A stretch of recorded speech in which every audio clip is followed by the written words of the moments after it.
Hello, hello, hello. It is me, your trio phenom SP3, along with the legendary Dutch Mantell for another edition of Smack Talk. We are here to review tonight's WWE SmackDown and AEW Rampage in depth.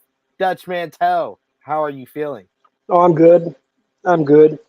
I was supposed to be in New York tonight, but I had a little bit of a medical emergency last night, so I had to miss it. So, to all the people who came to see me in my signing in New York, I apologize, but everything's okay. So, that's life. I don't know what to tell you. But so I did watch. Now, we're minus Rick tonight. Is that what you said? Yes, Rick is having technical difficulties. Hopefully, Yeah. maybe, Yeah, possibly right. he could join us maybe a Yeah. little bit later if he gets his technical difficulties Yeah. situated. But for now, it Yeah, is right. me and Dutch. Right. Yeah. I'm like he's having technical difficulties. You know what those difficulties are? What are they? Pouring it down. It's passing out. He No, he passed probably out. is because, well, I've had them and you've had them, and that's something you can't control. Yes, I did watch uh, SmackDown, and I'd have to say that it wasn't the worst SmackDown I've ever seen, and it was pretty good in spots, pretty good. And they did do a few things that were out of the ordinary. The way they opened the show was different because Yes. they had everybody do who was on the show. They would do a little promo, which wasn't bad. I said, man, this is different. They didn't do an in ring tonight, not to start off with, and they ended up. What was the first match? Was it Sami Zayn and Ricochet? Sami Zayn and Ricochet for the Intercontinental Championship. Of course, we're going to get into that as well as the whole SmackDown show and AEW Rampage. Just remember, guys, drop a thumbs up on the video, share it with your friends, subscribe if you are new to the Sportskeeda Wrestling YouTube channel. Got plenty of great content coming up over the weekend. Gonna do AEW Revolution post show following the pay-per-view on Sunday right here with Kev, Jose, Jeremy, and the boys. So you can check that out right here on Sunday. So hit that bell to stay notified for the great content here. Dutch, yes, let's get into that opener. You talked about the promos, which was kind of like Saturday night's main event, where they kind of promote the matches on the night, have quick And I promos. like that. I Yeah, like that. it was a That nice change late, of pace. yeah, it was a tremendous change of pace, and it kind of grabbed my attention there for a second. I said, all right. And then they went to the first match. That was Sammy and Ricochet, right? Sammy and Ricochet, they went about 9.5 minutes. I thought that this was a really exciting matchup. These It two was, guys are two of the best workers on this show, and it came yeah, they down are. to, in the end, Ricochet climbed to the top. Sammy cut him off. Sammy was in firm control when Johnny Knoxville's music started to play. He comes out, he gets on the apron, he distracts Sami Zayn. Ricochet takes advantage of that, catching Sammy with a Hurricane Rana into the pin for the win to become the new Intercontinental Champion. What did you think about the title change, the match, and Johnny Knoxville's involvement? And then what happened after, where we had two sets of promos, Sami Zayn going crazy after losing the Intercontinental title, challenging Johnny Knoxville Yep. to WrestleMania, and Johnny Knoxville accepting the challenge later on in the night. Well, the finish was excellent. The way he took that Hurricane, Yeah. it was well, no, it's Hurricane straight waist, but it looked like it knocked him silly. I mean, you could slow that down, and I don't know how. Some guys can take it, and some guys can't. But Sammy could. He can take that move and make it look devastating. Yeah. And I'd like them that they put the title on Ricochet because he's been. How long has he been on SmackDown? 6 months, maybe I think he came over in the draft, so that was in like 3 months. October. So yeah, about 4 to 5 months. So yeah. Okay, and he needed something like that. So, and then we had Johnny Knoxville come out, and he was the reason that he lost the title, and now Sami Zayn is going to take him on at WrestleMania, which I don't have a problem with, because at least Knoxville, he's done these crazy, stupid stunts, and he became famous for doing them. So he kind of fits right in a wrestling atmosphere. And then we have another who challenged Pat McGee tonight. That Yeah, that's yeah. later on. Yeah, You no, know, that was actually like they had a couple of segments in between, kind of teasing that Vince was going to make an announcement about Pat McAfee's opponent. We got the announcement that Vince is inducting the Undertaker, one of your good friends. What do you think about Vince being the person to induct Taker? well, he was my first pick. I think that the Undertaker that Vince would would induct him into the Hall of Fame. And then everybody said, "Oh no, Vince, he likes to stay in the background. He don't want to be out there." But this is different because I think he considers Mark a friend, a personal friend, and I think it's an honor for Mark that he's going to do it. He's going to have Vince inducted, and it's a tribute to Vince that Vince is willing to do it. Vince has inducted nobody. Yeah. So, and I think a lot of people are interested in what Vince is going to say because I don't even know what he's going to say, but whatever it is, it's going to be interesting. And he had I don't know if I think probably Mark, if you'd asked him straight up, who do you want to induct you? I think he would have said Vince anyway. So that's really a tribute to both them. I like that. Absolutely do agree with you there. It seems like the right choice. Of course, guys, sound off in the live chat. If you're watching us on demand, let us know in the comments down below what you thought about SmackDown and Rampage. And of course, if you're watching us live in the live chat, we're going to try to highlight as many of your comments as possible. But if we can't, super chat donations is the best way to get our attention so we can highlight it on screen. We got Lisa Smith joining us saying, "Hi Dutch, enjoy listening to you. You're your number one fan." She's your number one Yeah. fan. There you go. I've known that lady for 40 years almost. Wow. Really. Awesome. That's awesome. When I used to live in Nashville, she lived like 50 miles away, and she would come to all the matches on Saturday night. She came to as many matches as she could. So I've known her a long time. Nice lady, good person. Oh, that's sweet.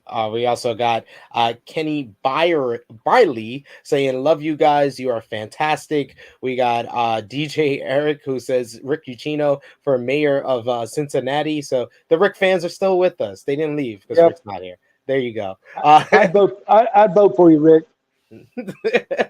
Then I would lead the charge to impeach you. That's what I would do. That's what kind of friend I am. Got a bunch of people in the live chat. Like I said, sound off, keep sounding off. And thank you, Ozzy. I do appreciate it. Yes, you're Quizzlemania champion. I do appreciate the love as always. When did you win?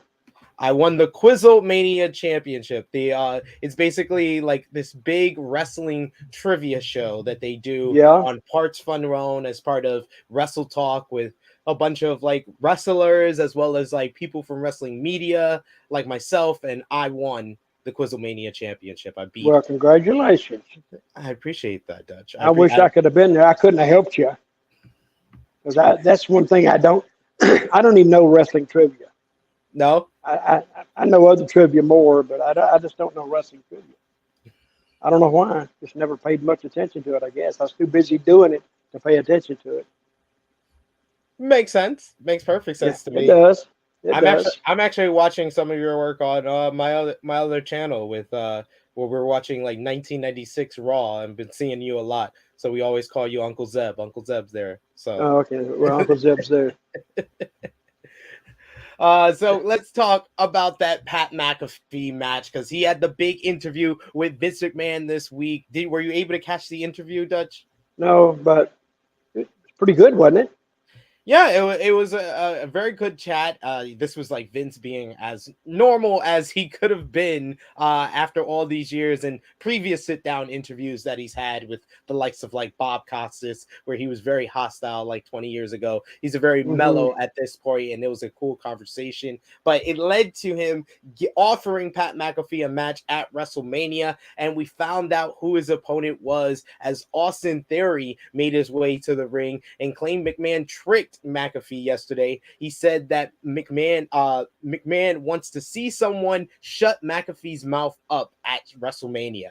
Theory and McAfee went face to face at the commentary table. Theory announced that he's McAfee's opponent, and then he slapped McAfee in the face and knocked off his headset. Theory walked off and took selfies to the WrestleMania sign. McAfee was furious. He jumped on the table. He acted like he didn't even know who Theory was. Then he started blaming Cole because Vince McMahon told him he's a horrible person. I love the reaction by McAfee and the reaction he got from the fans. He was talking about, I was just embarrassed in front of Jimmy Butler. And he said Jimmy Butler used the bathroom. But he was like, he was great in his reaction to everything. Who is Jimmy Butler? Who is that? He's basically the star player of the Miami Heat, and they were in Miami. Oh, okay, I got it. SmackDown. What did you think of this angle here? Well, I've been reading about Austin Theory, but I never saw him. I never even saw him have a match. This was the first time I'd ever seen that kid before in my life. Now, when I was working for TNA, he sent us a package, a promo package, and I saw him then. He looked good, and we were going to book him, but I think then he hooked up with WWE. But if he hadn't, probably Impact would have grabbed him because he's a good-looking kid, a young kid, and I could just look at him and tell him. Sometimes you can just look at people and tell they have talent, and I think he had talent, so we were going to book him, but WWE kind of snatched him first, which is fine with me. But at least that's what kids. If anybody's out there is trying to get into the professional wrestling field, don't be shy. Send your stuff everywhere to everybody, and this is what I tell everybody. What's the worst they can say, Sid? Is no. That's the worst they can say. What are they going to say? But yes, they may say yes, and that's what you're looking for. So when you get a yes, that's still not an automatic end. You got to go and you got to prove yourself. So I think everybody knows that. But Austin Theory, I kind of like the matchup, and I've never even seen him work, but I've heard that he's good. So when I see that match at Mania, I'll be seeing something probably for the first time. And let's see how they handle it. Because McAfee has already proved that he could handle his end of it. Who was that he had the angle with in NXT? Adam Cole. Yeah, and that was good, wasn't it? Yeah, it was. He had a very impressive first matchup, and then he was impressive once again in War Games in 2020. Yeah. See, Pat McAfee, he's an athlete, and he knows what it takes to be a success in this business like anything else. You got certain things you got to do, certain things you don't do, and I think that's just a given. And he got in there, and he put his heart and soul in it. And he actually, what I'm afraid of is sometimes people getting into the business and embarrassing themselves. But Pat didn't do that, and I don't think he didn't do it in the last one you said. And I think here will be almost a shining example of what you can do when you put your heart into it. Yeah. We also got here Rylan Curtis. Thank you so much for that super chat donation. Always appreciate it. Okay, Vince McMahon inducted Stone Cold Steve Austin. Yes, he's inducted two other people, Stone Cold Steve Austin and Donald Trump, into the Okay. All right. Yes. Well, he's in good company. Undertaker's in good company. Absolutely there. So next up we had Naomi. She went one-on-one with Carmella. This was a quick match, but it was fine for what it was. Carmella tries to put on the mask. Naomi eventually gets the win with the split-legged moonsault after Sasha Banks takes care of Queen Zelina to build up that women's tag team championship match at WrestleMania. Any thoughts on this match? Well, it was short. Most of the women's matches, I don't know why they do that, but they're kind of short. And I think they fear that unless they're really experienced, like Charlotte or, Bianca Belair, and she didn't really have that much experience. She just knows what to do. But it was good. It was fine. I agree.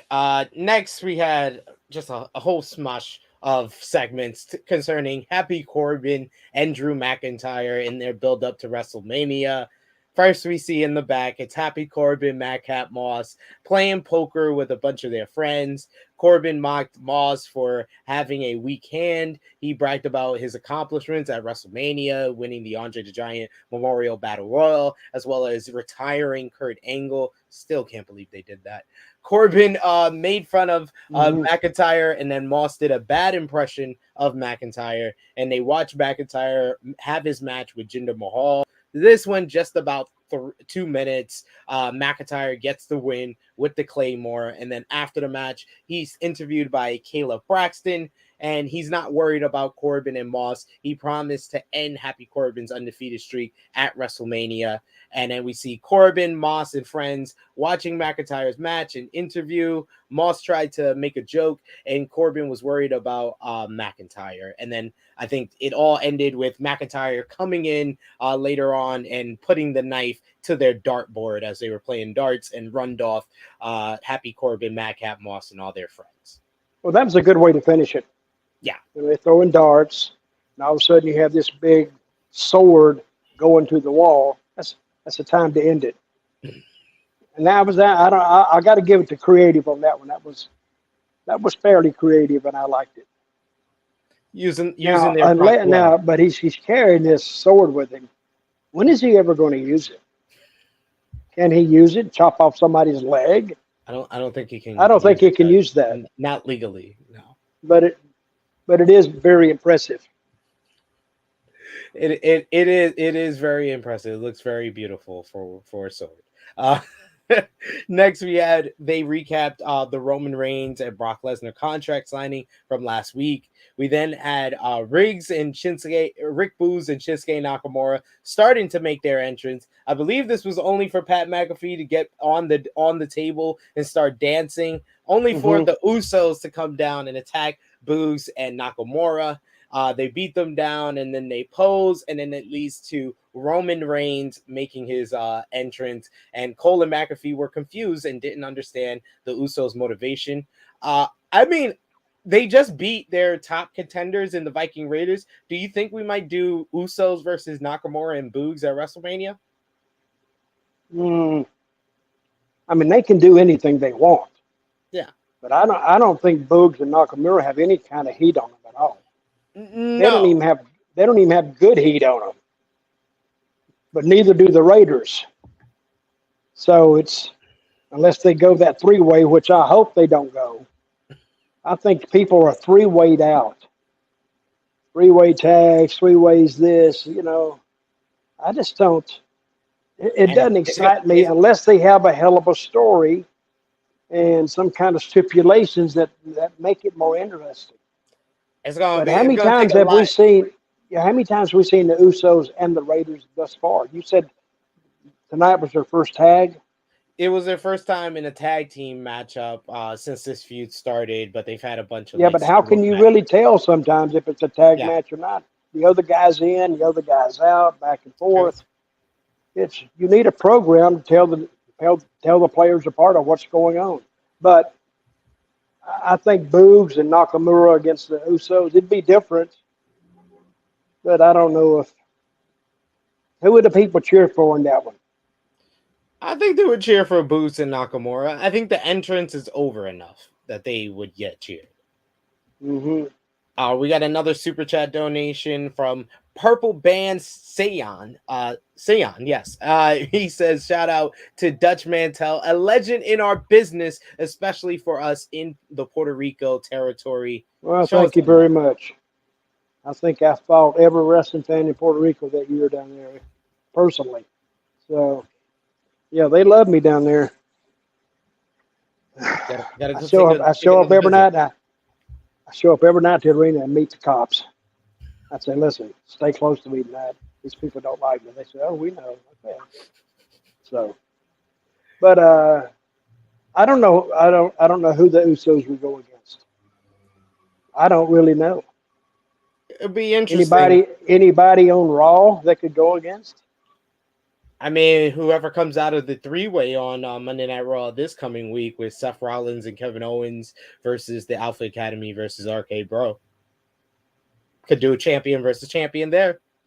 They could. Why not? See, I like the Alpha Academy is Gable and what's his name? Otis. I like them Yeah, because that Gable he's just a young version of Kurt Angle to he me. is. He's He's got the very good. charisma. If I had my says about it, I would somehow stick Kurt in there with Gable. I wouldn't mind it. Not full time, but just like an advisor. And then when you do the big shows, then you bring him in. Because now he's not going to, he won't die on the vine, and he's entertaining as hell. Yeah. I could see Kurt and Otis going at it. You know, him giving him advice and Otis not taking it away. But a lot of ways they could do it. But I think he would be a welcome addition to that team, or just like annexed to them, not necessarily tied in, but just as an advisor role.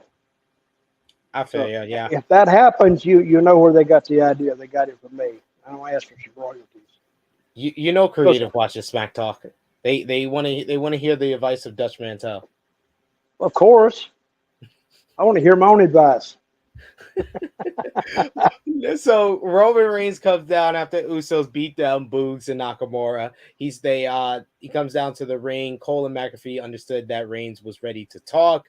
You see Paul Heyman with him. This was actually a really good segment because Roman Reigns got fired up. He got a mixed reaction at first. Then the fans started breaking out in loud Roman chants after he told Miami to acknowledge him. He noted that he defends his title tomorrow night in Madison Square Garden, as does Brock Lesnar. Reigns promised to defeat whoever stands in his way tomorrow. Reigns claimed some people don't even want Lesnar to make it to WrestleMania.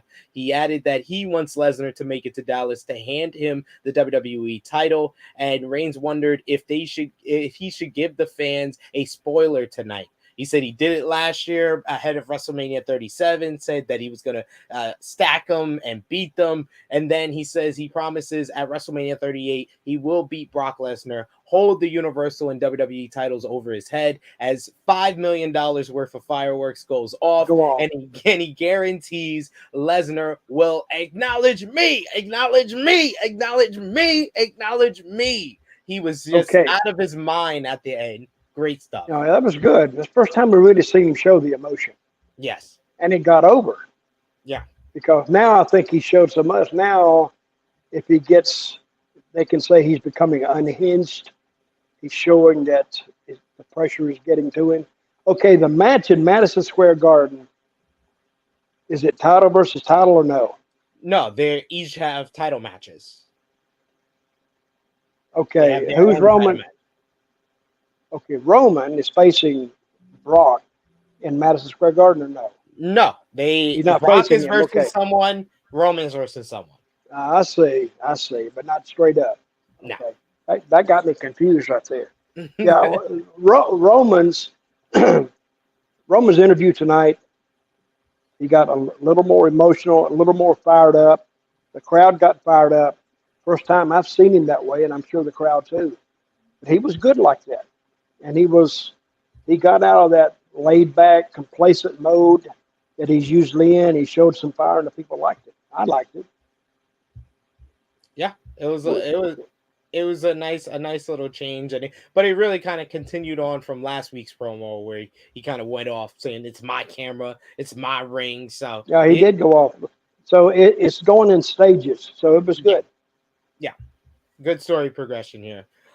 Next, we had the Usos in action defending the SmackDown Tag Team titles against the aforementioned Viking Raiders.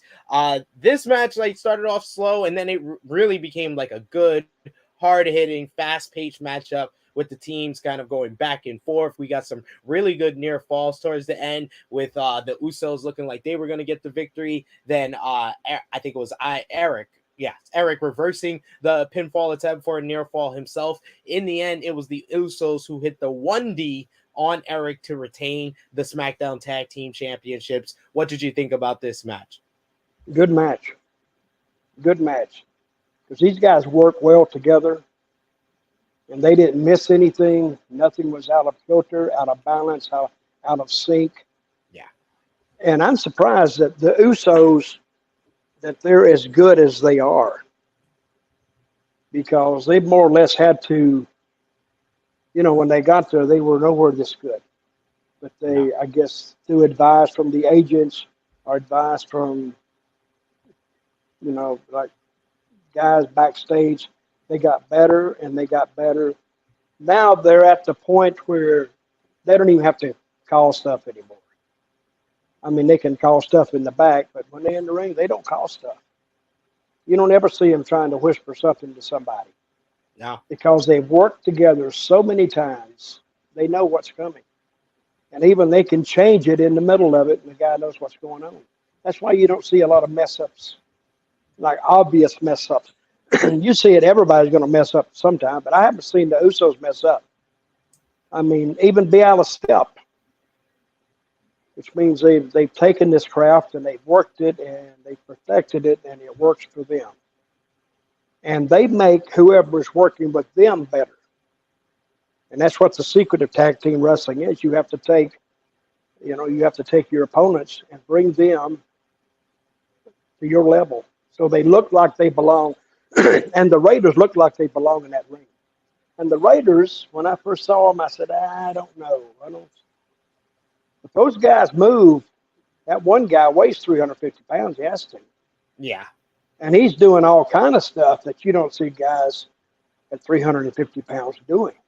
Now, his smaller partner, he does all that stuff too.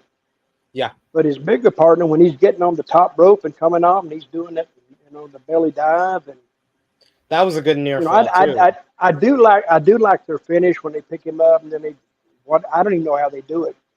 I'd have to see it again to tell you even how they do it, but they do it well, and they're starting to get over. If they stay with them and don't bury them too much, you may have a team that's over there a little bit. Yeah, they could definitely go back to this matchup at WrestleMania because it was good here. If it gets time at WrestleMania, it's definitely going to be good there as well. But it's they got 4 weeks to WrestleMania, right? Yeah. Well, that's enough time.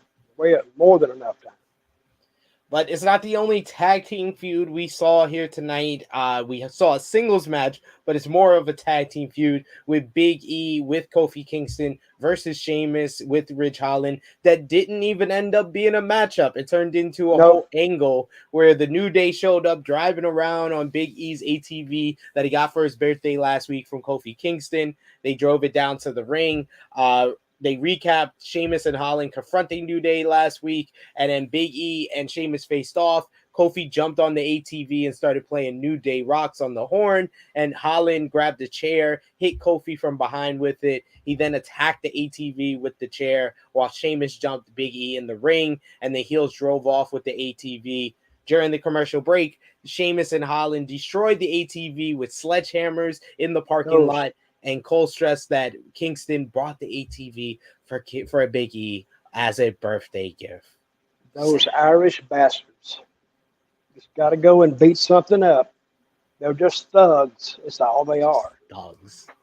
And that was pretty good, I guess. They beat up the deal. And I was watching that Holland kid swing that sledgehammer. I don't think he's ever swung one before. No. He missed it. He missed it, and he spun all the way around.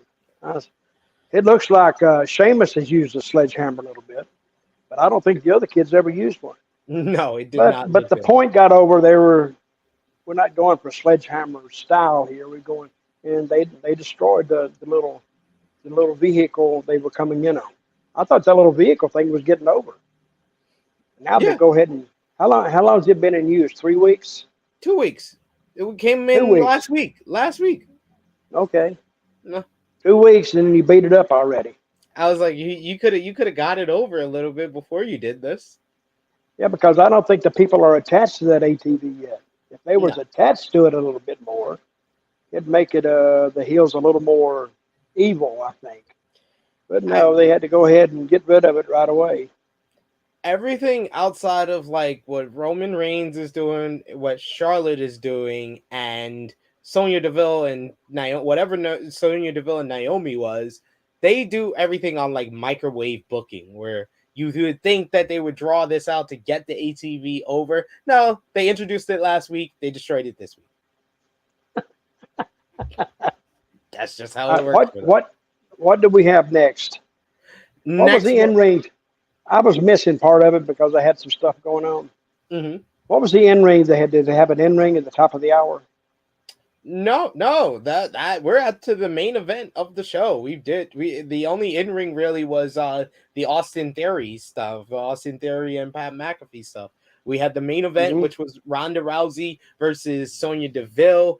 Before the match, Deville was yelling at Charles Robinson and reminded him that she is his boss. Rousey got the big epic introduction, running down her accomplishments. She came out Mm-hmm. wearing a knee brace.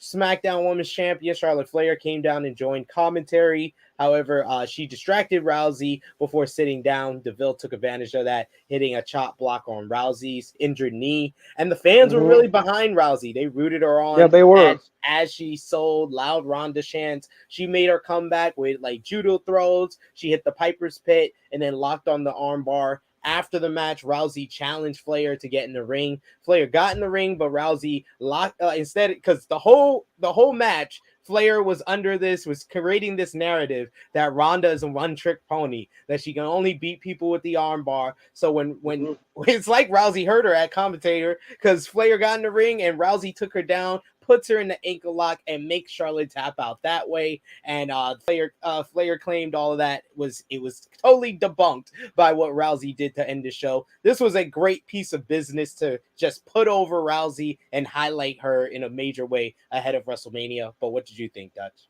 Well, she beat two guys. She beat two opponents. Yeah. She beat Sonya, and then she tapped out, even though it was unofficial, but she tapped out Flair. Flair said she was going to make her tap out. The only thing I got with it when she got her in that ankle lock, and then when she got out of the ring, she sold it just a little bit. She Yeah, didn't sell it like she should be. I mean, don't you at think she least would go have been down in on the severe? floor or limp, No like kidding. something. I mean, if you don't sell it, the people have no way of knowing the damage that was done. She's a UFC fighter, so if she got your ankle, she could easily break it Yeah. if she wanted to. So I don't know, but I wish she'd have sold it a little more. But it was a good piece of business. Ending on the girls, which is different, not ending on Roman True. and the Brock angle. So ending it on that was a good thing, I thought. Yeah. It was a very good thing. It put a spotlight on Rousey and put a spotlight on this feud with Charlotte Flair. Sonya Deville in a main event spot was definitely over as a heel. But like I said, this was just a big, even I don't care what people think about the whole angle. They don't like it. They don't like that it's probably going to be the main event over Becky Lynch and Bianca Belair. You can't deny that the crowds there live the last couple of weeks have been responding to Rousey as a babyface. So they're doing something right. Hmm.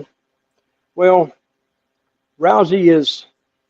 she's listening to them, and she's doing a little bit of a smiling coming down and I'm kind of torn on that too, Yeah. because if she's really a killer, she didn't smile coming down the UFC Nope. walkway, but she's coming down smiling. I think if she stopped halfway, I guess, and then got into shoot mode, then she went in.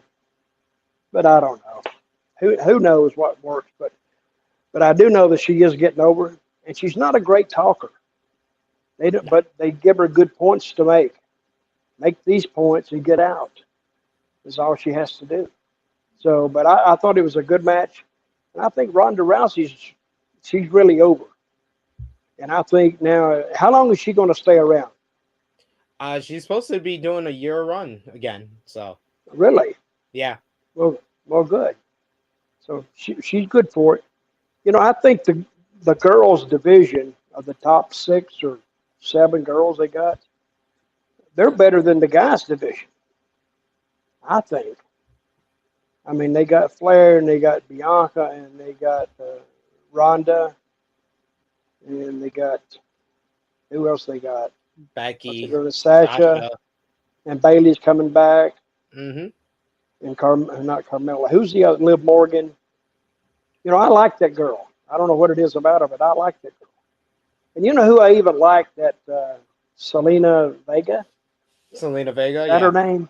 Yeah. She just got her ass beat. Remember? She just got her ass beat week after week after week. And then they ended up putting the title on her. She still has the title. Yeah, so as the women's tag Now, team what title. was the problem she got into last year about Twitch or some kind of? When WWE stopped third-party platforms for their wrestlers, she didn't want to shut down her Twitch or had some protests against it, and it led to her release. So how did that work? She got her own money, and Yeah, I guess WWE is thinking they created the character, they own the character. but she doesn't She even was go by that character on Twitch. She goes by her real name. well. How could they get that? I wonder. They just no. They tell people that they couldn't do Twitch anymore. That you had to do under WWE or whatever WWE wants to do. It's a whole tangle web and doesn't let WWE look good. And they had a good night on SmackDown, so I just want to leave it at that. Let's move All right, on go ahead. to Rampage, Dutch. Let's do some news. Yes. What is Tony Khan doing now? Tony Khan has bought Ring of Honor, ROH, and according to BodySlams.net's Cassidy Haynes, he's going to use it as a developmental territory. And more importantly, it's about the tape library as he is building up a catalog for AEW to potentially make a streaming service deal. He's going to use Ring of Honor as like a performance center type, but a traveling performance center type deal. Yes. And what did he pay for that? Well, the asking price that people heard before, like their hiatus and everything, before they were really kind of put the on sale sign on Ring of Honor, it was like 20 million, between 20 to 30 million. But I think that price went down when they went on like hiatus and they didn't have the talent contracts anymore. So he probably paid somewhere between 5-10 million, or maybe more than 10 million for it.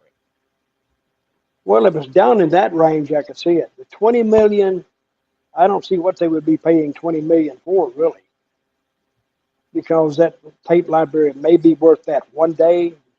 I don't think it's worth anywhere near that now. But I don't know. I would think so. I'm just guessing. I would think so, because the whole thing that Tony Khan, whenever he's asked about streaming service, is that he said he's building up the catalog for AEW. They have 3 years on television. They have about 11 pay-per-views. They have AEW, all the rampages that they've done so far. But that's not enough for a streaming service. But to have now 20 years of Ring of Honor footage, now you have something to take to the table. I also think Tony Khan wanted to get it before WWE had a shot at it. Well, the news came out today from Wrestling Observer newsletter was that WWE really weren't interested in the deal, and a lot of people took that as a sign of Triple H not really having his say in like the power and management that he once did, because back in 2018 he wanted Vince to buy Ring of Honor, and Vince thought, oh no, why Ring of Honor? Let's think bigger. Let's go after New Japan, and those talks never went anywhere. Well, so where's Cody going? That's an interesting one, because BodySlam.net also reported that Cody Rhodes and WWE talks had fizzled out, and then a report today came out that there's internal documents that have Cody Rhodes slated for WrestleMania 38. So it's a lot of conflicting reports right now, and it's Cody Rhodes. I'm expecting this story to change about 3 and 4 times before he eventually shows up in either WWE or back in AEW. Well, I think he'll be fine either way. Yeah. Either way he goes. So anyway, I think Tony Khan, he gets people talking about his companies, and he creates interest. And I think, and when he said he's got a hell of a deal he's working on, he wasn't kidding. How many times you seen, we're working on a hell of a deal, and they come out with some rinky-dink announcement that's not nothing. So after a while, you go, you're not working on nothing. But at least what he was talking about was a big deal. So I wish them success. I like what they're doing. Let's talk about Rampage. What did you think about this? Which I liked a lot better. What did you think about this opener, though? This opener, Dutch. The opener blew it away. Oh my God. Like that, I'm like thinking, why would you put this? I know why you'd put it in the opener because people are going to watch it, but nobody could follow that. no, I no, like mean, that was like a match, like a TV match of the year. I'm gonna remember this, even though this is in March. I'm gonna probably remember this at the end of the year because this was probably like the most fast paced three-way that I've seen in quite some time. Just how like the story started off with Sammy and Darby kind of working together, trying to get their hands on Andrade. Andrade kind of eluding both guys, getting the advantage. Then they had like pin exchanges, pin attempts on each other, all three men. Then we had the coolest spot of this whole entire match before the first commercial where Sammy Guevara does a vertical superplex on the second ropes. As he has him in the vertical superplex, Andrade comes mhm. from underneath. It does a walking power bomb. So you see, I've never seen anything like this, Dutch. This was And insane. the crowd stood up. They stood up in anticipation of somebody getting killed. That's I got to. He said, "Oh, I saw him over there." He went, "Oh my God, they're not going to do that." But they were already up, and he walked in, and it still had its scary moments Yeah. because you saw the balance like this, ooh, and you hoping they're going to go the right way, and they did. So, and I don't know how long it took them to put that together, but it was very creative, by the way. Yeah. So, and they had some really good moves. The right guy went over, I think, Yeah. We and I had think they're building that Darby Allen and that what's the kid's name? The Sammy blonde headed Guevara. kid. They built him that good Yeah. Definitely because both he of was them. Both he of them. went to shake But his hand. He wouldn't shake his hand. He walked off. to me though, the star of this match was Andrade, especially after they came back from commercial break. He hits the three amigos on Guevara. He lays out with Darby with an inverted backbreaker. He goes up top for the moonsault on both guys. Both guys move out the way. He lands on his feet, does a standing moonsault to Guevara for two, then does the running knees to Darby. I was just like, man, Andrade is just too good, and we don't see it enough in this company. So I hope this was a reminder to Tony Khan. You got to start using this guy a little bit more. And that Well, superplex spot that Andrade run was crazy. But what about that coast to coast that Sammy did, oh my God, where that was Darby tried to dart at him? So you see Darby run, try to dart at Sammy. At the same time, Sammy does the coast to coast on Andrade. That had everybody on his feet as well. And then, like you said, in the end, though, it was a whole big exchange where the finish was just, it was even better than all of that I just said. You get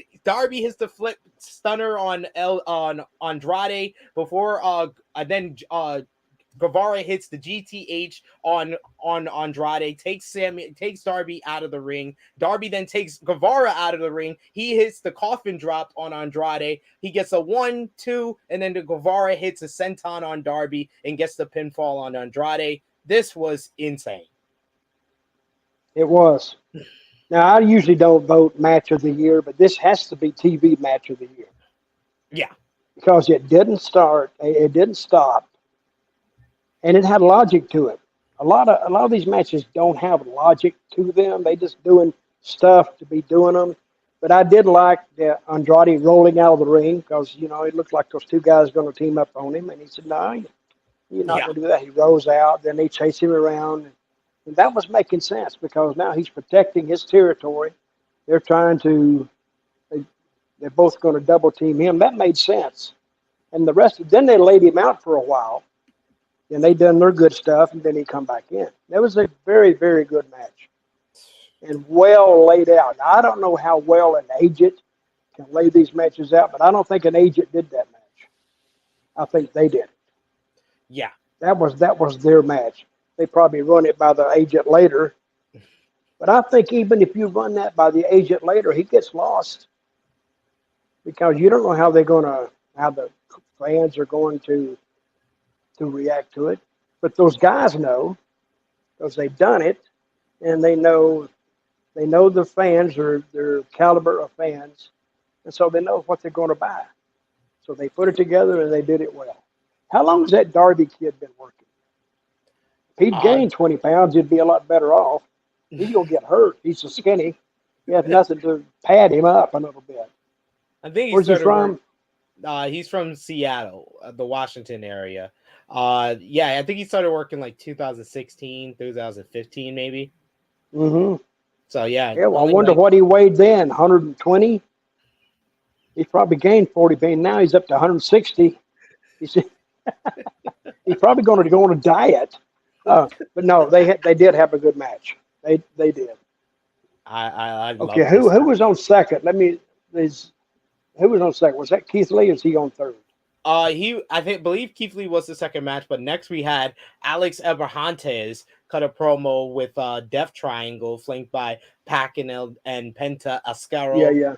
Abrahantes seemingly challenged the House of Black into a trios match with Abrahantes as the third partner. The House of Black accepted with a promo on the video wall. Then the lights went out. When they came back up, the House of Black were on the ring apron behind Death Triangle, and Abrahantes clarified the third man isn't him, is actually Eric Redbeard, making his first Mm-hmm. appearance in AEW since the Brody Lee tribute show back in 2020. Redbeard Yep. ran in to even the odds in the ring, followed by a bunch of security trying to separate the two stables. They tried to keep everyone separated, but Redbeard took everyone out. And then House of Black retreated through the crowd. And then Penta broke the arm of one of the security while they stared down with House of Black, setting up a trios match this Sunday on the buy-in to the pay-per-view. What did you think about this angle here? Hey, when he had that kid's arm and he went south with it, it looked like he yanked it out. Yes. He always does I that. don't know. I don't know how. I don't know if it hurt the kid or not, but it looked very painful, and the guy sold it. Yeah. The one thing I noticed about that, which it was good, it was sectioned off correctly. Everybody had black on. And you couldn't tell who was who. Now, for me, I don't know. I just know the name Malachi Black, and I don't know his two partners. I don't know where that came from. That's Brody King and Buddy Matthews. Buddy Okay. Matthews used to be in WWE. That was Buddy Murphy. And I kind of recognized him outside the ring. And the other team all had black on too. So it was a bunch of guys in black. And the security came on. They had all black. They all had black on. And I went, what the hell? See, you have to notice things like that. The agents that put this together said, guys, you're all wearing black. See, for me, I'm a first-time viewer. But nothing set them apart from each other. So I guess the story, but I'm not following the story. See, I just watch Rampage. Yeah. See, I think whoever books Rampage needs to keep that in mind, or do another. I guess they did a little bit of a reminder before that match to remind you what was going on. I think Black did an interview and stepped back into the shadows, and that'll work for a while. But I think it's got to be a little deeper than that. I think. Yeah, I agree. Next we had a promo segment with Scorpio Sky and Dan Lambert. Dan Lambert doing the talking for Scorpio Sky, and said he made a deal. Scorpio Sky gets a TNT title shot this Wednesday on Dynamite, and Lambert agrees to bring in MMA fighter Paige Van Zandt at the pay-per-view on Sunday to sign her AEW contract. Is that a big deal? Paige Van Zandt, I mean, she's a pretty face from the MMA world. She has been someone that has gotten beaten in MMA and bare knuckle fighting, but she is definitely someone that might have potential in wrestling based on what she did in the feud between Inner Circle and American Top Team. She was one of the rare bright spots of that feud, so I think there's potential. Okay. Now, Dan Lambert, what does he run? He runs a school. He runs in Miami. An MMA gym, American Top Team.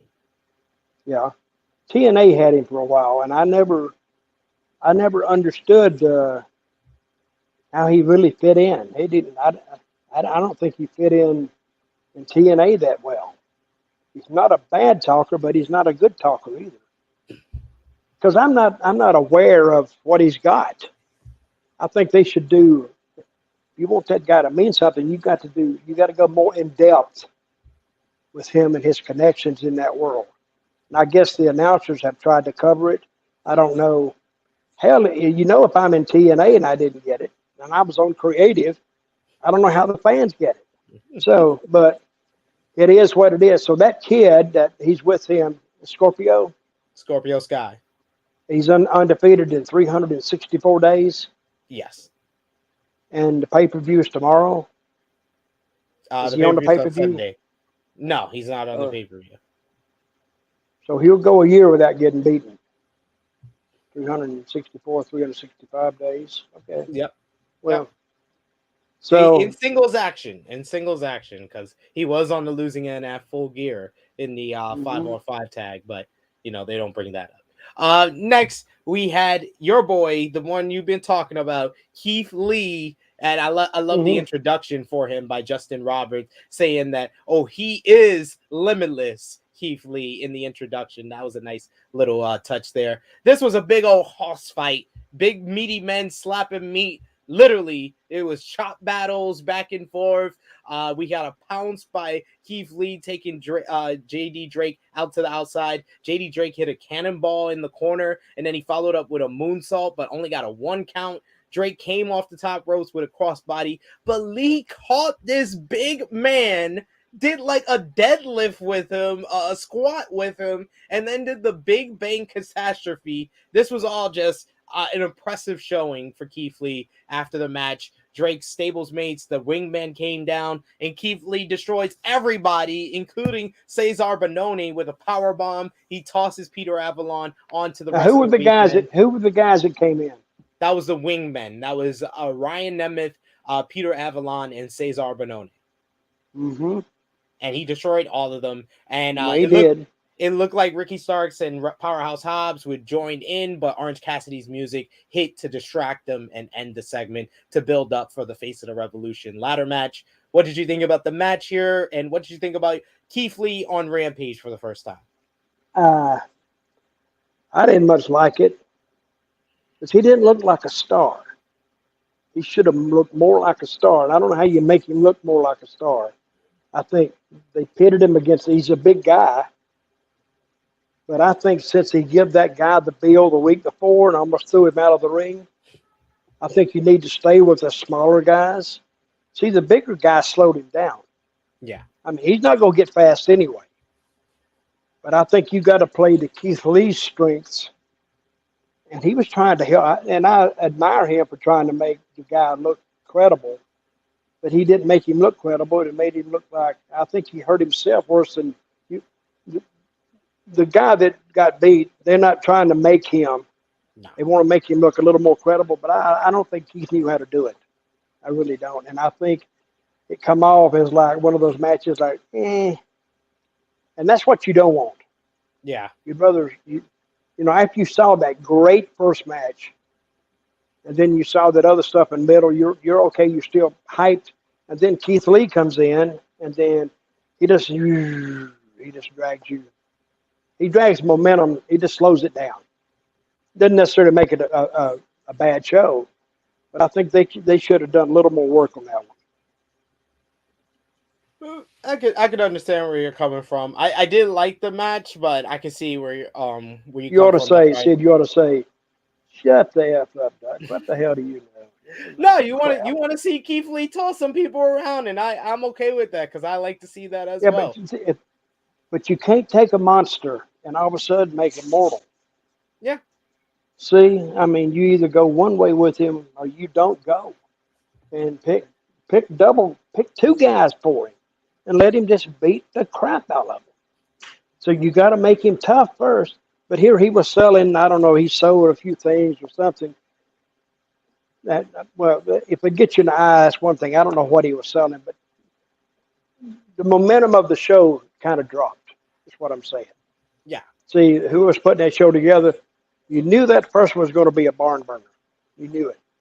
And then the second one was okay, but the third one followed the second one. So now at about the 15-minute mark, to about the 30-minute mark or 25 till, you hit a lull. And then the Serena Deeb match followed that, right? No, we got a fantastic promo. Like, although I love the opener But this promo might have been one of my favorite parts of this show. CM Punk, after the brutal attack from MJF that was good. on Wednesday, you have Punk in the white shirt, caked in blood from the angle, and he basically just talks about how MJF is going to make him promise to unleash the monster on MJF on Sunday in the dog collar match at AEW Revolution. This had emotion, this had passion, intensity. What did you think, Dutch? No, I like that one but CM Punk's been there. Yeah. So you kind of believe what he says. And MJF, he's just such a swarmy little bastard that you want to. But he's the type of heel that gets over. You know, he's a smart ass, and you kind of want to like him, but you just kind of can't. Those are great heels like that. Did you see the promo from 2 weeks ago with his whole origin story that he gave us, Dutch? Which one was that? What origin? That basically MJF? MJF talked about the day he met CM Punk when he was a kid, because there's the picture of him of a young picture, and he talks about how he was basically racially abused for being Jewish as a kid, and he was like picked on. He didn't have any friends, and he made the high school the football team, and they still picked on him. But he met CM Punk, and he inspired him to become a professional wrestler. He still went after his dream, and then when CM Punk quit in professional wrestling, it made him feel like he was abandoned by his hero, and now he's promised to destroy him, because he's the person that made him possible to become what he is today, better than the best in the world. Great story. Yeah, because people love stories like that. They like stories where I remember this and I remember this, and when I was younger, because even when you're listening to it, you'll think back in your own life and think of a similar situation or something, but you can connect with that. And that's what he did. Yeah. MJF might need to stop that if he wants to be a heel, because people will start liking him.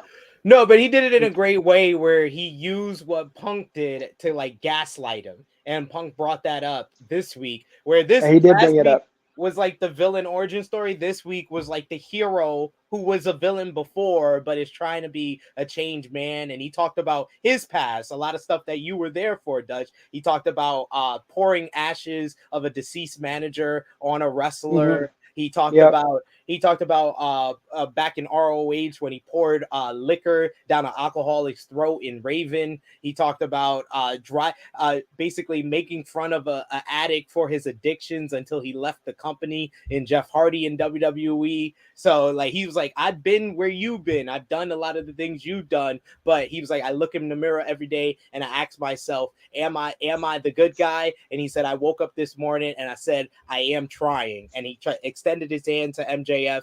MJF pushed it aside and hugged him. And then when he pulled away, he low blowed him. He had a white suit on. He opened the suit and it was the shirt with the picture of him as a kid. And he busted Punk open, wiped the blood on the picture. And then he repeated Punk's promo from back in 2005 when he turned heel in Ring of Honor and said, "You stupid old man, the greatest trick the devil ever did was make everyone believe he didn't exist." That was a good interview.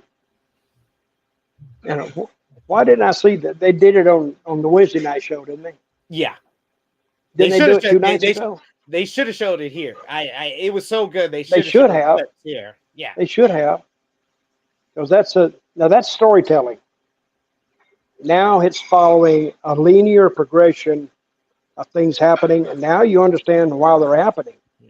And that's what makes wrestling, makes it good.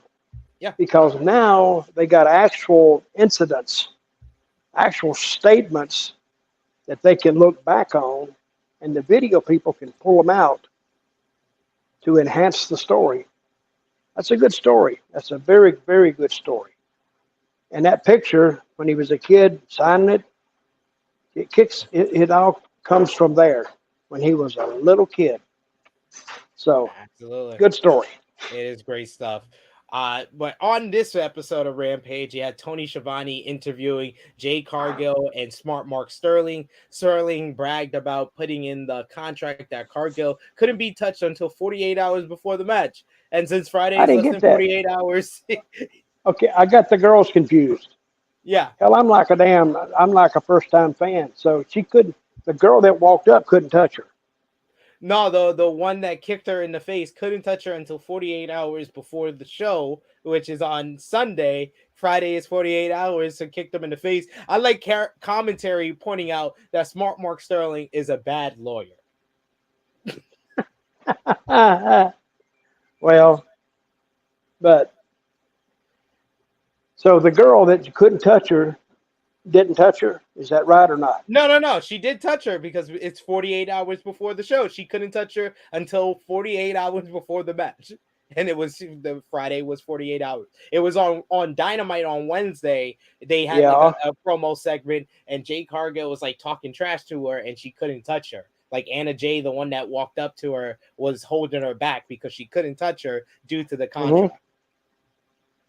Well, it was good. I like that. That Tony Schiavone, when did he get that mustache? He's had it for a while, hasn't he? Yes. He needs to get rid of that thing. He looks like a little Hitler standing there. He just cut it down a little bit. Wow. Okay. Next we had Serena Deeb. She went one-on-one with Layla Hirsch in the Professor's 5-minute challenge. Deeb won pretty quick. The Layla 58 seconds. Yeah, Layla Gray tried. I saw it on the clock. She tried to stay away, but she got the guillotine choke pretty quick. She beat down Gray after the match, and we saw a return here as Hikaru Shida chased down Deeb and with several kendo stick shots to the ass and to the leg. She beat the crap out of her, and it was getting over. The people were popping to it. Yeah. So where is Serena Deeb from? She's from Japan. That's where she started? Oh, no. Excuse me. I'm sorry. I thought you said Hikaru Shida. Serena Deeb, I'm not too sure. I believe someone could tell me in the chat. I think maybe the Washington area, like Washington, D.C. or something like that. Mm-hmm. But I'm not too sure about Serena Deeb, where she's from. And the other girl is Japanese, correct? Yes. Okay. Well, that actually intrigued me a little bit because I didn't, even though I don't know where that girl, she had a Japanese name, so I figured she was Japanese. So she's from Japanese Virginia. Serena Deeb's from Virginia. Okay. All right. That was good. Now, what was the last match? Are we there yet? Before the last match, we had Tony Schiavone. He was interviewing Eddie Kingston, which I was always happy for. He said, good interview. He said, Kingston says, we're here for a promo, but he's not going. What am I here for? Yeah. He said he's not going to kill kayfabe, and he says why is it? He was like, why? He's like, I understand, guys. Kayfabe is dead, but we don't have to piss on his grave. Great line. Kingston promised to leave Jericho laying in the ring, and then took Schiavone to catering for some good peanut butter pies. Yeah. So, what is the tension between him and Jericho? Basically, Kingston got in between Jericho and Santana and Ortiz, who's a part of Jericho's stable inner circle, because Kingston basically was their mentor on the New York indie scene. And he basically said the reason why they haven't won the AEW World Tag Team titles is because they're always busy with Jericho's mess. So this led to Jericho having some beef with Kingston. And then he pointed out that Kingston has never won the big one. So he feels that in AEW, the world title, none of the other top guys are the big one. Chris Jericho feels that Chris Jericho is the big one in AEW. So he made the challenge to Kingston. I'd be interested in seeing that match because Eddie is the type who kind of makes you believe in him. I don't give a shit if he gets beat or not. You still kind of believe in the guy. Because, and I like what he said, kayfabe might be dead, don't mean we got to piss on his grave. That was a good line. And he's and of course he's referring to all the smart marks, which they all are now anyway. So no need to try to hide it. But I think him and Jericho, they may have a hell of a match. Because, Jericho has all that experience and Eddie would do anything. So that's on their pay-per-view. Is it Sunday? Yeah, I'm just gonna give you some of the matches on the card, and you tell me what you think is the one that might be the match of the night, Dutch. What we got on Sunday? You're gonna have Adam Cole versus Hangman Page. You got CM Punk versus MJF Dog Collar. You got Bryan Danielson versus Jon Moxley. Eddie Kingston versus Chris Jericho. Thunder Rosa versus Britt Baker. You got Red Dragon versus Jurassic Express versus the Young Bucks. Which one you most looking forward to? Which one do you think is going to be the best match? Well, MJF and CM Punk, I think, will be a great one. What's the third match you read? I believe Bryan Danielson and Jon Moxley. Probably that one. And they have about hell. The top 6 matches are main event matches. Yeah. I mean, that card is stacked, and there's no bullshit in it. No. So you can go and you can see 5 main events that night. I feel like you did. And I think I've never seen Hangman Page, and who's he going against? Adam Cole. Cole. Yeah. That should be a good one. That should be really What good. do you think's going to be the one? The one I'm looking forward to the most is just CM Punk and MJF, based on like I told you, their story has just been probably one of the best feuds that AEW has put together. And I'm really much looking forward to Thunder Rosa and Britt Baker. You know why? I want to see Thunder Rosa take the code. It's all about Thunder Rosa. That's what I'm ready for. So what time's that pay-per-view start? 8 p.m. on Sunday. Okay. Yeah. I'm going to call you up and say, hey, what are they doing? I refuse to spend money on pay-per-views. I don't know why. I got you, Dutch. But yeah, that's a good card. So how long did it take him they've been promoting this pay-per-view? A couple of months? Yeah. I mean, the real they don't do one a month, do they? No, they do 4 a year. 4 pay-per-views. That's what they should do. I kind of liked it better when the WWE was doing 4 a year. Because when they started that in your house deals, I'm saying they're gonna burn it down, and I think they did burn it down. Oh man, too many. I can't keep up with them. I tell you, Dutch, like I said, I've been watching I've been watching since the beginning of like that Monday Night Wars, and we've been watching ever since. We're up to like the summer of '96. Man, those in your houses during that era were dog crap shows. Like there was like maybe one I've seen out of like 6 that were like that had more than one good match. These are all one match shows. It's like why did they even waste time and make these $20 pay-per-views? I have no idea, but I thought, man, you're searching for content. You don't really have time to think about good content or just thinking about the content, period. Just put something on the show. Put something out there. There was not a lot of thought put in those in your houses because you had 4 and you could put, I got a cat over there looking at me.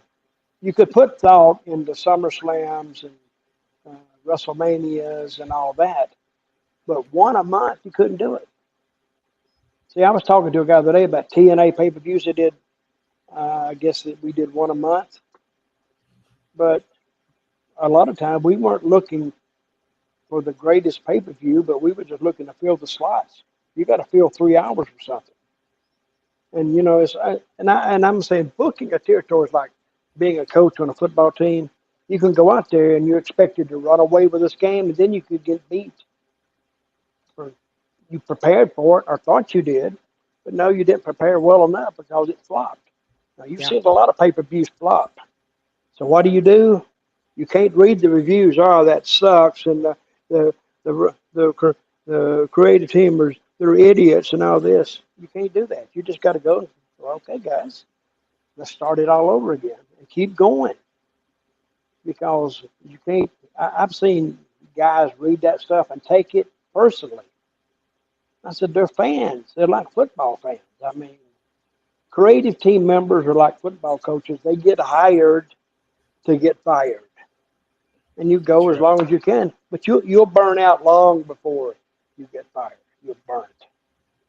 And to me, if you could keep the same people around, old Booker told me one time. Now this is the days of the old territory days. when a guy's name gets tough to write down, like what to do with him, it's time for him to go. Good And you point. actually did him a favor. You did him a favor by telling him he needs to look for another place if you're going to finish him up, because he was doing nothing there, and he got guys get in a rut, and the fans perceive them a certain way, and unless creative gets 100% behind them, nothing's going to change. So it was better for the territory and the individual wrestler to go to another place and start over. And that's what used to make wrestling good. Yeah. Because a lot of I knew wrestlers, they would just go to certain territories. They would go to Florida, and they would go to Georgia, and they would go to Mid-Atlantic or Charlotte. And they would make that tour every like 5 years. They'd spend a year and a half, and you could easily spend a year and a half in Charlotte because it was so big. You could spend a year in Florida and a year in Georgia. So that's almost 4 years. And you would make good money, and then you're not hard to book. And sometimes you would take a partner with you or somebody you knew you could do business with. All you had to do was convince the booker in the territory you were going to that you had this idea. And of course, bookers are dying for ideas. All you had to do is say, I got this idea. Oh, come in. Come on, help us. So, but this is a new day and a new era. I'm very, very interested in the Tony Khan purchase of Ring of Honor to see how that works out. So, I mean, I think it wait a minute, works. but this is another thing I thought. They're not bringing that Sinclair syndication with them. No, Sinclair sold it to Tony Khan. Yeah, but they're not even going to put it back on their shows.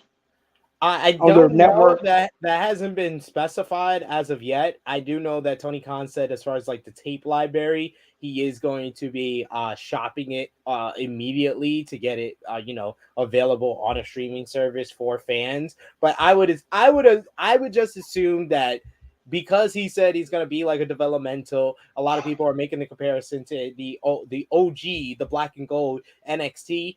I can see something where AEW makes a deal with the streaming service to put their catalog as well as ROH catalog on the streaming service, and then they do a weekly show of Ring of Honor. Like they do the tapings where they tape a few shows, do one a month or one every 2 months, or whatever you need to do, where you do bulk tapings, and they're going to probably do a weekly show of ROH on that streaming service.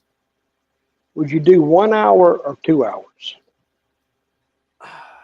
I would do 1 hour. Now on the streaming service, you don't have commercials.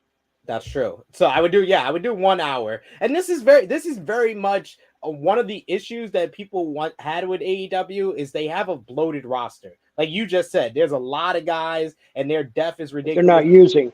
But they only have 3 hours of television. And then people don't even really count that they have another 2 to 3 hours on YouTube because they're like, that's on YouTube. That doesn't count to them. So now they're going to have a whole nother promotion where they can bring some of those guys in. It helps out Ring of Honor. The only thing that I would think that is a caveat that I've heard as conversation is I don't know if it should just be known as ROH or Ring of Honor. If it's going to be touring and you're going to do like shows, it needs to have that AEW name attached to it, because although ROH has 20 years of history, the AEW name means more.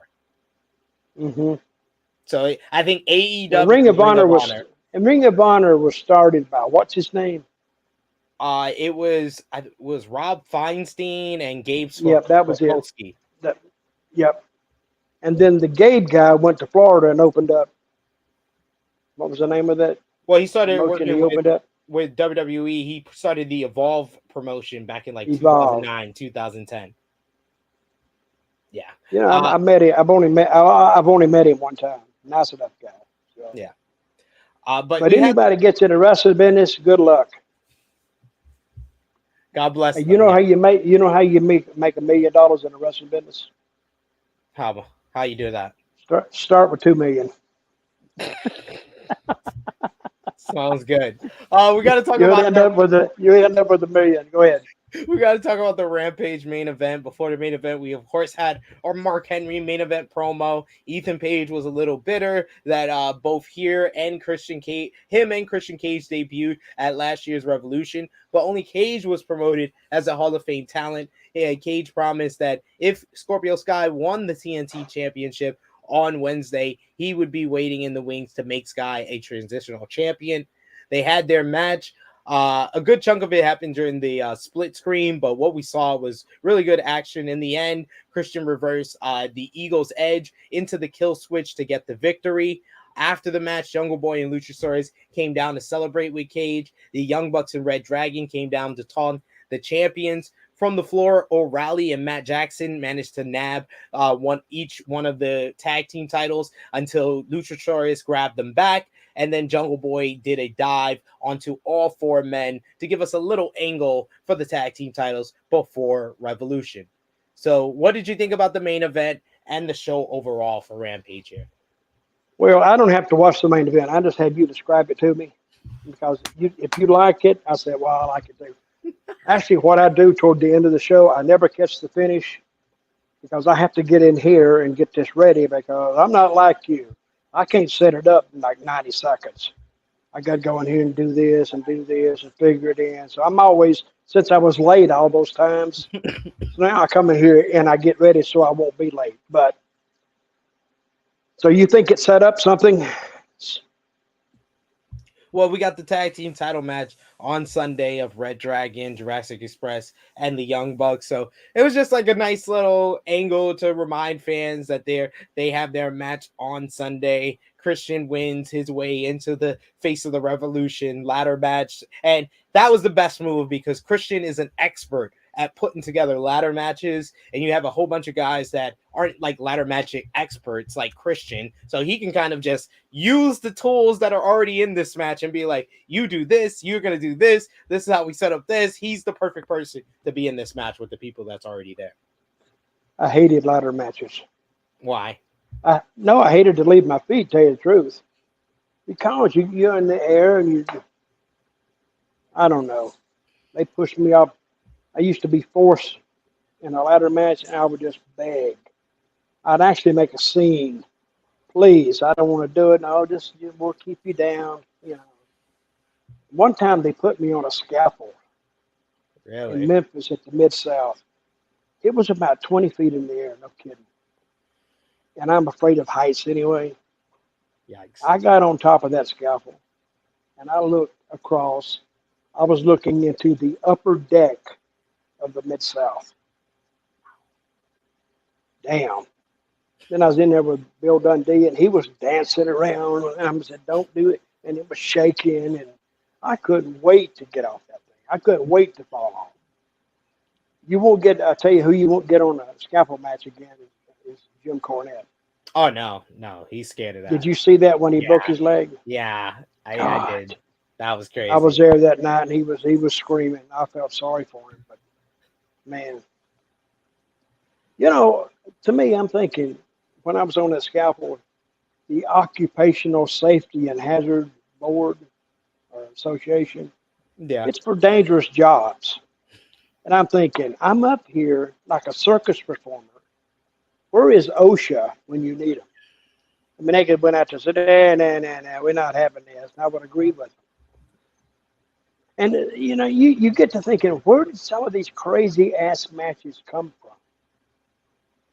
So I'm sure some wrestler, some promoter somewhere was painting a house.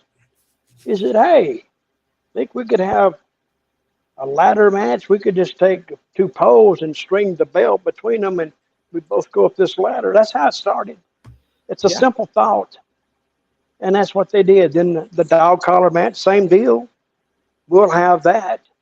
No telling how these matches came about, because I'm sure Terry Funk, he's come up with a few of them. I'm sure he's riding down the road half drunk, West Texas.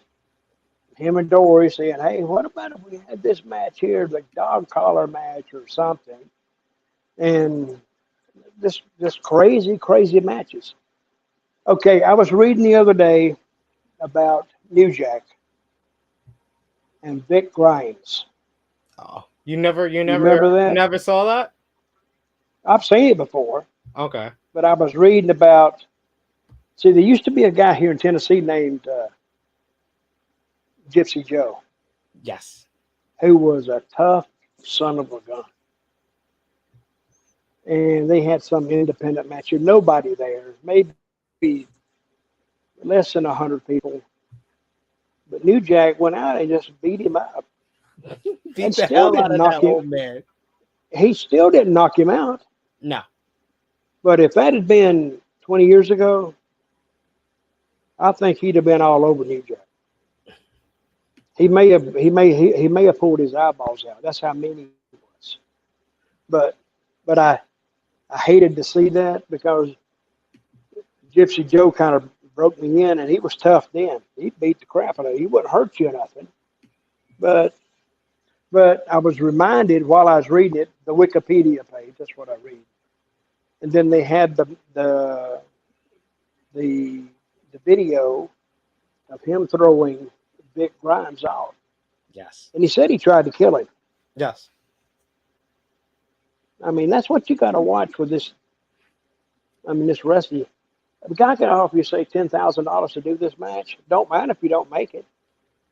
The guy wanted to kill you. I mean, I would. Still got the money. You couldn't have paid me enough to put me on a ladder with New Jack. No. And I like New Jack. I got along with him.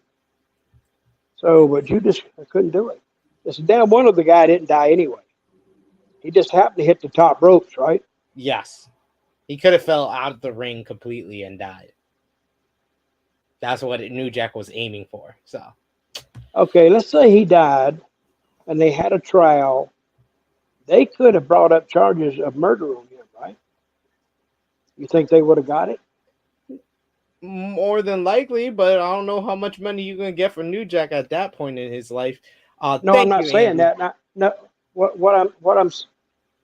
what I'm saying is, if he threw him off and he died, and it looks obvious that he threw him, he overthrew him. So if the prosecution, the state, brought a charge of murder, even though it was in a performance, true, could you get that to stick? Do you think you can find a lawyer who will fight against that? Oh yeah, you can find them, but no, it'd be tough. I don't think you could pin charges on New Jack. So if you want, this is the advice I'm gonna give if you want to kill somebody. Get them in a wrestling match. Get them on a scalpel and push them off. And yes, all right. He said, but he said he knew how to land. Oh God. R.I.P. Uncle Jerome. Rest in peace, New Jack. Yeah, New Jack was. I got along with him, but it's a damn wonder he didn't get killed at Smoky Mountain. Oh yeah, they that was. I told Jimmy. I said, Jimmy, why are you doing this? It's not like we don't have enough problems at all. And these damn crazy ass damn coal miner rednecks up here. Watch the Dark Side of the Ring episode on New Jack. That was one of the better ones from season 2. He is hilarious at telling his own story. But you have told a bunch of stories to us on this edition of Smack Talk, Dutch. We got to close up shop here. Let the people know where they can find you on social media until next Friday. Okay, on Facebook, I don't put much up there, but I put little stories up every now and then. It's just Dutch Mantell at Facebook, or on Twitter, Dirty D Mantell with 2 L's on Twitter. And on Instagram, it's something else. It's Dirty Dutchman 1 or something, since I can't get verified. Hell, the moon landing was easier than trying to get verified with these damn people. So, but anyway, so what happened to Rick? He had technical difficulties. Internet. Yeah, his internet was out of shot. Yeah. Pounding the sauce down. So anyway. Hey, I enjoyed it. What do you got going on tomorrow? You doing your show tomorrow? Yes, 11:05 a.m. Eastern Time, True Hill Heat 165. We got special guests, the Daily Boys, SPIII Nyangi, and Alex McCarthy. We're going to be talking about AEW Revolution, talking Cody and WWE talks. We're also going to be talking about Tony Khan buying ROH, plus much, much more. True Hill Heat 165. Join us on the True Hill Heat YouTube channel. No E in the True, and come enjoy a good time tomorrow morning. But yes, Dudge, it was always a good time. As always, we hold it down for Rick, regardless of Rick being here. We always hold it down on Friday. Enjoyed it. See you next week. We will see you then. This has been Smack Talk for Dutch Mantell. It is me, your True Hill Phenom, SPIII, and we are signing off.